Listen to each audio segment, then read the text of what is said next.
Une vérité qui semble ne pas avoir été saisie par l'intelligence peut y demeurer stérile, inutile, jusqu'à ce que l'heure de son application sonne. Alors elle sort de l'oubli, elle surgit, et elle est mise en pratique et devient expérience. C'est par une constante application de la vérité, une assimilation de la vérité, qui devient expérience, que celle-ci se clarifie et s'illumine dans la pensée du chrétien. Alors, il peut enseigner les autres. Tous les croyants sans distinction doivent s'adonner à la recherche de la vérité pour s'affranchir progressivement de tous les mensonges de Satan. Car seule la connaissance et la vérité donnent la victoire sur Satan. Le séducteur et le menteur, c'est ceux qui entendent la vérité, lui résistent ou se révoltent contre elle. Elle n'est pas nécessairement perdue. Il faut confier la semence répandue à la garde du Saint-Esprit. Même lorsqu'il y a résistance, la vérité atteint l'intelligence et, à un moment donné, elle porte des fruits et devient expérience. L'intelligence peut prendre trois sortes d'attitudes vis-à-vis de la connaissance.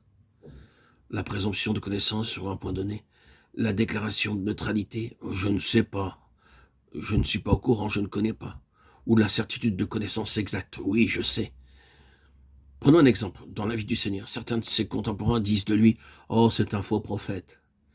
Il a présomption de connaissance. D'autres disent, nous ne savons pas. Il garde une attitude neutre. Mais Pierre dit, nous savons. Et lui savait vraiment. Quand les croyants entendent parler pour la première fois des contrefaçons possibles de la personne et de l'action divine, ils demandent presque invariablement, et alors, comment pouvons-nous distinguer le vrai du faux? D'abord, il doit leur suffire de savoir que de semblables contrefaçons sont possibles. Puis, à mesure qu'ils croîtront spirituellement et chercheront la lumière auprès de Dieu, ils apprendront à discerner par eux-mêmes l'une et l'autre action, mieux qu'ils ne le pourraient faire à n'importe quelle autre école. Mais continue-t-il à dire, nous ne savons que faire, nous ne savons que penser. Sans doute, aussi, leur devoir est-il de rester neutre devant toutes les manifestations surnaturelles jusqu'à ce qu'ils sachent. Il y a chez certains un besoin maladif, un désir malsain de connaissance, qui détruisent la paix. Et l'équilibre spirituel si nécessaire à quiconque veut triompher de Satan.